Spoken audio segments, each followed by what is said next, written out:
So, pag-abot na ako is nag-start na dayon mi sa makeup. And in all fairness, high-end na nila makeup. So, you don't have to worry kung maunsa ang inyong nawong.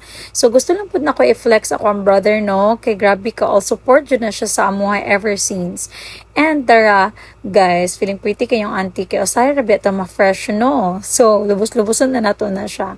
Ayan, final touch na mi. And pagkataod is nag-start na dayon mi. Lovely. I-twist ka may mong body para both ni mo hands yung mura kang mag-rest. Lang, kanang mura laglinin na kasi yung kamot ka na. Okay? Okay, fix sa imong paan. Alright. 1, 2, 3. Chin up. Yes.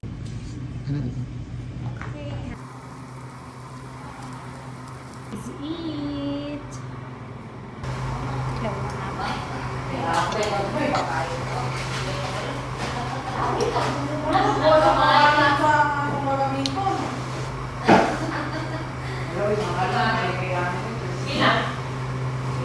Oh, hindi pa ako na.